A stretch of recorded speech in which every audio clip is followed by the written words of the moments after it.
అటు మాతాపితరుల నిర్ణయం పాటించి ఇటు మనోధర్మము పాలించి ఇద్దరిని ఒకే ముహూర్తంలో ఒకే వేదిక పైన అందరి సమక్షంలో వివాహం చేసుకో. దేవర్షి, నా హృదయ భారాన్ని అర్థం చేసుకోండి. పురాలు, అంతఃపురాలు, పట్టుపరుపులు లేని ఆ పార్వతీదేవికి కోడలిగా నా పుత్రికను ధారపోయలేను. ఈ వివాహం జరగదు. ఈ సంబంధమే మాకు వలదు వలదు వలదు. ఈ రుద్రాక్షను ఆ పులిందరాణికివ్వు. తాము అష్టైశ్వర్య సంపన్నులమని, అమూల్య రత్నాభరణాలు లెక్కకు మిక్కిలిగా వజ్రపు రాసులు తమ చెంత ఉన్నాయని, మేం కేవలం భిక్షాటకులమని పరిహసించిన ఆ పులిందరాణిని, ఆ రుద్రాక్షకు సరితూగగల సువర్ణాభరణాలను మాకు కాబోయే కోడలైన శ్రీవల్లికి అలంకరించి సారె చీరలతో కైలాసానికి సాగనంపమని చెప్పు. వారి చెంత మా రుద్రాక్షకు సరితూగగల సంపదలు లేకున్నా వారి సంబంధం మేమంగీకరింపమని వివరించు. కుమారుని కళ్యాణంతో పాటు ఆ పులిందరానికి ఇది గుణపాఠం కావాలి. అమ్మా పులిందరాణి, మహాసామ్రాజ్యపు పట్టమహిషి ఐశ్వర్యహీనులైన తమతో పులిందరాణి వియ్యానికి అంగీకరించడం లేదని ఆ ఆదిభిక్షువుకు మరీ మరీ నొక్కి వక్కాణించానమ్మా. కాని తమ కుమారుడు వరించిన కన్యని ఏ విధానైనా తమ కోడలిగా చేసుకోవాలని తలచి పాపమా నిరుపేద బూడిదరాయుడు ఈ చిన్ని రుద్రాక్షను తమకిచ్చి దీనికి సరితూగగల బంగారు నగలను తమ పుత్రికారత్నం వారికి కాబోవు కోడలైన శ్రీవల్లికి అలంకరించి అత్తవారింటికి సాగనంపమని విన్నవించారు. వారి విన్నపాన్ని సామ్రాజ్ఞమైన నీకు ఎరింగించాను. ఆపై నీ సమ్మతమే వారి పాలిట మహాభాగ్యం కాగలదు. అసలు వారి సంబంధమే వద్దు పొమ్మంటే మళ్ళీ ఈ విన్నపాలు, ఈ రుద్రాక్ష రాయబారాలు ఏమిటి దేవర్షి? ఇది మాకెంత మాత్రమూ అంగీకారము కాదు. మహారాణి, మనమెంతటి ఐశ్వర్యవంతులమైనా, మరెంతటి శ్రీ లక్ష్మీ కటాక్ష ప్రసాదలబ్ద అష్టైశ్వర్య నవనిధినాథులమైనా ఈ ప్రతిపాదనను అంగీకరించక తప్పదు. ఈ రుద్రాక్షను పంపినవారు సామాన్యులు కారు, రాయబారిగా వచ్చినవారు కూడా సామాన్యులు కారు. బ్రహ్మమానసపుత్రుని రాయబారాన్ని తిరస్కరించటం ఉత్తమం కాదు దేవి. చక్కని పలుకు. ఓ చక్కటి యోచన. అమ్మా పులిందదేవేరి, ఈ రుద్రాక్ష సకల ఐశ్వర్య సంపన్నమైన నీకు అల్పమైనదే కావచ్చు, కాని లేనివారికి ఇది మేరుపర్వత సదృశ్యం. ఆ శివుడు అహంకరించి ఇచ్చిన ఈ రుద్రాక్షను నీ సకల సంపదలతో అవలీలగా తూచి వారికి కనువిప్పు కలిగించు. ఈ మిషతో అటు శివగర్వభంగము, ఇటు నీ ఐశ్వర్య వైభవము సర్వజగతికీ తెలిసి వస్తుంది. ఇక మనము వారితో ఎందునా సరితూగగలవారము కామని ఆది దంపతులు తమ పుత్రులకు తగిన వధువును అన్వేషించుకుంటారు. నాకు ఈ కళ్యాణ సంధాన భారం నుంచి విముక్తి లభిస్తుంది. మీరన్నది యథార్థమే.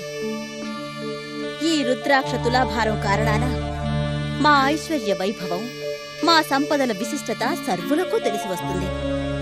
నిరంతరం మహాలక్ష్మి కరుణా కటాక్షలబ్ధమైన సకల సంపదలు మా చెంత ఉన్నాయి. ఈ చిన్ని రుద్రాక్షను తోచడమెంత? మా చెంత ఉన్న ముక్కెరో మరో వజ్రపుటుంగరమో చాలు. అదే ఆ మహాదేవునికి మహాభాగ్యము కాగలదు. రుద్రాక్షను తూచి మా వైభవ ప్రాభవాలను జగద్విదితం చేసుకుంటాము. ఆ కపాల పాత్రధారికి సరైన గుణపాఠం చెప్పి తాహతకు మించిన యోచన, ఆలోచన ఉత్తమం కావని జ్ఞానోదయం కలిగిస్తాం. కలిగించవలసిందే. ఆ శివునకు కనువిప్పు జ్ఞానోదయం కలిగించవలసిందే. మరెందుకు ఆలస్యం? తులాభారానికి సర్వం సన్నిధంగా వించమని ఆజ్ఞాపించు సామ్రాజ్ఞి.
ఉమ్.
ఆ అదేమిటమ్మా పులిందరాణి? ఆ ఉలికిపాటేమిటి, ఆ కలవరపాటేమిటి, ఆ భయాందోళనలేమిటి? శ్రీలక్ష్మి కరుణా కటాక్ష ప్రసాదితాలైన సర్వసంపదలను తెచ్చి పణంగా పెట్టైనా సరే అల్పమైన ఆ రుద్రాక్షను సరితూచి నీ ఐశ్వర్య వైభవాన్ని, సర్వసంపదల విశిష్టతను ఆ రుద్రాక్షధారునికి, ఆ కపాల భోజన ప్రియునికి తెలియజేస్తానంటివి కదమ్మా. మరి సర్వసంపదలు తెచ్చివేశాము స్వామి. కానీ కాని రుద్రాక్ష అందున్నంత వరకు త్రాసు ఇసుమంతైననూ కదలలేదు, అవునా? అవును, అవును స్వామి. ఏదో తెలియని మాయలా ఉంది. అదేనమ్మా శివలీలా విశేషం, విరూపాక్షుని వినోదం. అర్థమైన వారికి, అర్థం చేసుకున్న వారికి అది అరచేతిలో ఆమలకం. మూఢులకు, అజ్ఞానులకు అర్థం కాని శివతత్వం. దేవరిషి, జ్ఞానులకు, మహాశక్తి సంపన్నులకే గాని సామాన్యులకు అర్థం కానిది ఆ పరమేశ్వర లీలా వినోదం. హ, స్త్రీ సహజమైన చాపల్యంతో, అజ్ఞానంతో అభౌని ఐశ్వర్యాన్నే శంకించింది. ఆ స్వామి ఐశ్వర్యం ముందు మేమెంత, మా సిరి సంపదలెంత? కన్యా వరైతే రూపం మాతా విత్తం అన్నట్లుగా ప్రవర్తించిందే గాని అన్యం కాదు. దేవర్షులు మహారాణి అజ్ఞానాన్ని మన్నించాలి, అవివేకాన్ని తొలగించాలి. ఆ ప్రయత్నానికే ఈ పరీక్ష పుడిందా? మానవ సంపదలు, సౌభాగ్యాలు అశాశ్వతాలు. శివప్రసాదితాలైన భక్తి వైరాగ్యాలే శాశ్వతానందప్రదాలు, కైలాసగమన ప్రాప్తాలు. మీ సర్వసంపదలు ఆ స్వామి రుద్రాక్ష ముందు వెలవెలపోయాయి. వెలలేని ఈ సంపదల కన్నా వెలకట్టలేని ఆ స్వామి చరణారవింద సేవనమే మిన్న. ఇకనైనా అజ్ఞానాన్ని వీడి, అహంకారాన్ని తెగనాడి, మనోవాక్కాయ కర్మల సాక్షిగా ఆ స్వామిని శరణు వేడండి. భక్తవత్సలుడు తన బిరుదునామాన్ని సార్థకం చేసుకోగలడు. హర హర మహాదేవ్, హర హర మహాదేవ్, హర హర మహాదేవ్.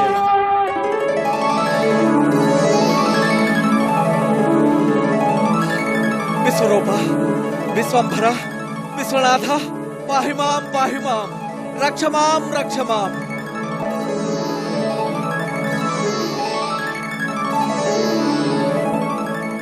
మహాదేవ, మహేశ్వరి, మన్నించండి.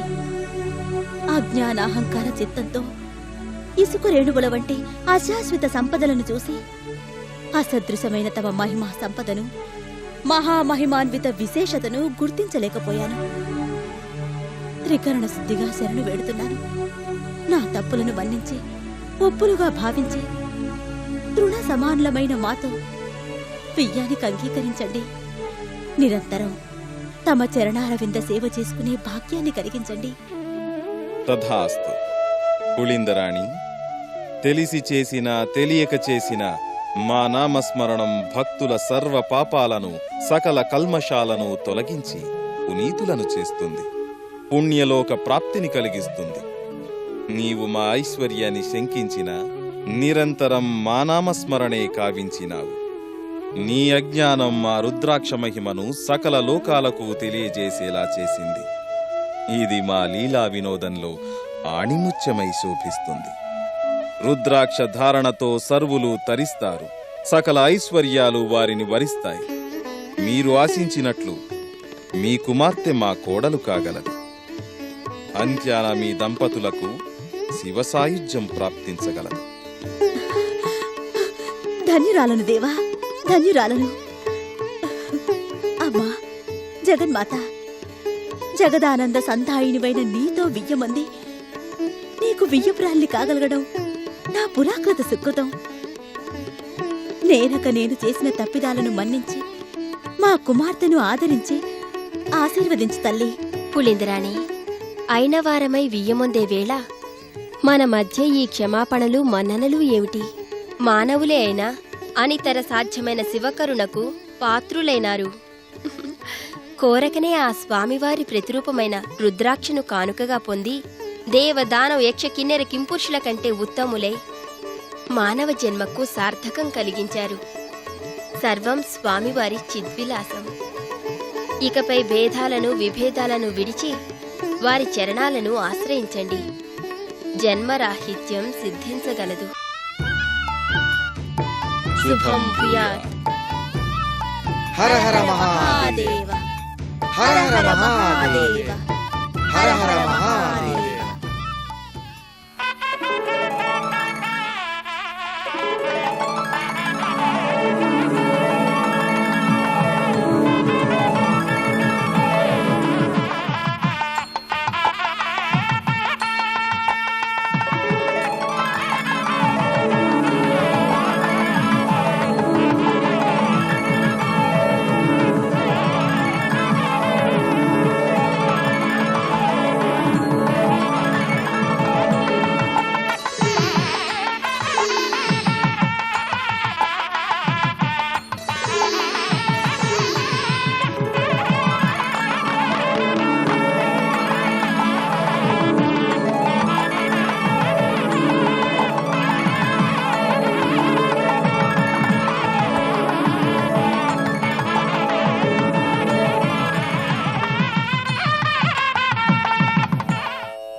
స్వామి, తమరి సంకల్పం తెలుసుకోవటం ఎవరితరమూ కాదు. మహేశ్వర, తమరి చిరునవ్వు కారణం తెలుసుకోవాలని కుతూహలపడుతున్నాను. దేవి, ఒక విచిత్ర సంఘటన జరగనున్నది. అది లోకులకు లోకపాలురకు కూడా వినూత్న విషయాన్ని ఆవిష్కరించనున్నది. స్వామి, సదా తమ సన్నిధిలోనే ఉన్నా మీ మదిలోని ఊహలు నేను తెలుసుకోలేను. తమరే విశదీకరించిన కాని ఏదీ తెలియరాదు. ఆ వినూత్న విషయం ఏమిటి ప్రభు? దేవి, అది రహస్యం, అత్యంత రహస్యం. కాలక్రమాన నీకు తెలియగలదు. మీ మాటలు నాలో మరింత ఆతృతను రేకెత్తిస్తున్నాయి. పూర్తిగా చెప్పకపోయినా సూచనగా అయినా తెలుపరాదా? అది భూమండలం కథాస్థలంగా జరగనున్నది. మృకండ మహర్షి విధాత కుమారుడు, తపస్సంపన్నుడు మహర్షి సత్తముడు. మరుద్వతి అతని అర్ధాంగి, పతివ్రతామ తల్లి. వారి ఆశ్రమం ప్రాంతాన ఆ విచిత్ర సంఘటన రూపుదిద్దుకోనున్నది. హర హర మహాదేవ్, హర హర మహాదేవ్, హర హర మహాదేవ్, హర హర మహాదేవ్, హర హర మహాదేవ్, హర హర మహాదేవ్. నాయన్లారా, నేడు పరమ పవిత్రమైన దినం. శ్రీ మహావిష్ణువు మత్స్యావతారమూర్తిగా అవతరించి వేదములను రక్షించి సోమకాసుర వధానంతరం పరమేష్టికి నిగమములు తిరిగి అందించిన పుణ్యదినం. మా దంపతులమిరువురము పరమేష్టి దర్శనానికి వెళ్ళి వస్తాం. సర్వులకు వేదమాత గాయత్రి. ఎక్కడ గాయత్రి భక్తి ప్రపత్తులతో ఆరాధింపబడుతుందో అక్కడ సుఖశాంతులు వెలుస్తాయి.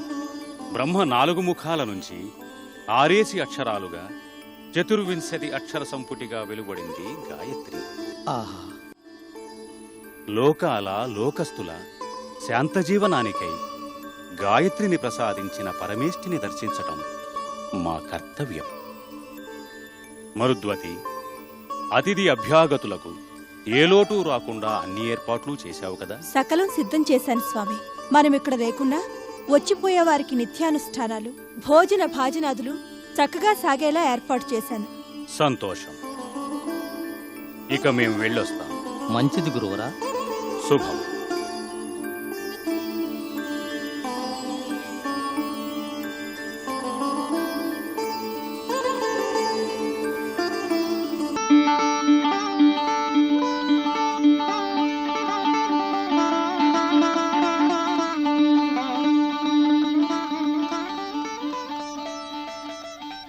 మహర్షి దంపతులకు ప్రవేశం నిషిద్ధం. ఏమిది?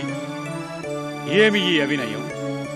పరమేష్ఠి దర్శనానికి విచ్చేసిన మాకు తిరస్కారమా? బ్రహ్మ సన్నిధికి మేము ఎప్పుడు వచ్చినా మాకు దర్శనం లభిస్తుందే. తలచినప్పుడల్లా వచ్చి తామరచూలి దర్శనం చేసుకుని ఆశీస్సులు, అభినందనలు పొంది వెళ్లేవారు. అది గుర్తులేదా మీకు? కానీ ఈనాడు తమకు పరమేష్ఠి దర్శనం లభించదు. తమ ప్రవేశం ఈనాడు నిషిద్ధం. తమరు లోనికి వెళ్ళరాదు.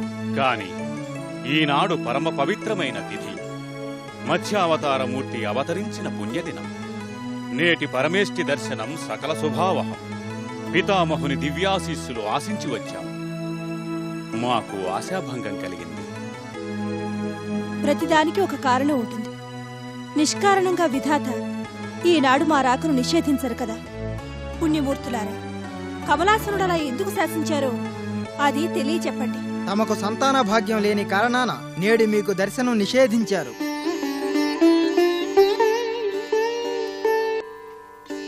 వారసులు లేని వారికి ఈనాడు వాణీనాథుని దర్శనం లభించదు. అందుకే తమ ప్రవేశాన్ని అడ్డగించాం. జరిగిన తప్పుకు మన్నించండి. మీ మనస్సు నొప్పించినందుకు క్షమించండి. చూశారా స్వామి, అపుత్రస్య గతిర్నాస్తి అన్న వేదవాక్కు యథార్థమైంది. సాక్షాత్తు బ్రహ్మస్వరూపులు, అకుంఠిత తపోదీక్షాదక్షులైన తమకే నేటి పర్వదినాన పితృదేవుల సందర్శన భాగ్యం లభించలేదు. ఇందుకు కారణం నేను సంతానవతిని కాకపోవడమే. ఇంతకాలం తపోదీక్షలో, ఆశ్రమవాసములో మనకి లోటు తెలిసి రాలేదు. ఆ లోపు ఈనాడు మహాపాపమై పంకజాసునుడి దర్శన భాగ్యం నిషేధించింది. ఎంతటి మందభాగ్యులం, ఎంతటి దురదృష్టవంతులం. మరుద్వతి, చింతించకు, దుఃఖించకు. పరమేశ్వరుని కటాక్షంతో మాతృత్వం లభిస్తుంది. పిలిస్తే పలికే దైవం భక్తార్తి శమనుడు శంకరుడు. ఆయన శ్రీచరణాలే మనకు శరణం. హర హర మహాదేవ, హర హర మహాదేవ. నమో నమోస్తమూర్తయే, నమో సమాన కీర్తయే, నమో నమో మహాత్మనే, నమో శుభప్రదాయినే, నమో దయార్ద్రసేతవే, నమోస్తు కృత్తివాససే. నమ శివాయ సాంబ శంకరాయ చంద్రమౌళయే, భవాయ దివ్య వైభవాయ, నాయనాగ్ని హృష్ట హృద్భవాయ, భూరి భూమి వృద్ధ నుర్ధరాయ వర్ధినే, సమృద్ధి రుద్ధి మృద్ధను ప్రమత్త వందితాయతే. నమ శివాయ సాంబ శంకరాయ చంద్రమౌళయే. నన్ను పుత్రవంతుణ్ణి చెయ్యి ప్రభు. ఋషి సత్తమ, కేవల శతాయుర్దాయ సంపన్నులు సామాన్యులైన 100 పుత్రులను అనుగ్రహించనా? లేక మాన్యుడు ఆచంద్ర తారార్కం నీకు నీ వంశానికి శాశ్వత యశశ్చంద్రికలనార్జించగల అల్పాయుష్కుడైన ఒక్క సుతుని అనుగ్రహించనా? యోచించి ఆలోచించి కోరుకో. మృకండ మరుద్వతుల పుత్రుడు అయిన ఈ బాలకునకు మార్కండేయుడని నామకరణం చేస్తున్నాను. మార్కండేయుడు సర్వజన సంస్థవనీయుడవుతాడు. ఓం నమః శివాయ, ఓం నమః శివాయ. మార్కండేయుడి జీవితం 16 ఏళ్లకే పరిసమాప్తమా? మేమంతవరకే నోచుకున్నామా? మార్కండేయుణ్ణి అపమృత్యువు, అకాల మృత్యువు బారి నుంచి రక్షించి కాపాడి మీకు ఆనందం చేకూర్చడమే నా ఆశయం. ధన్యులం దేవర్షి, ధన్యులం.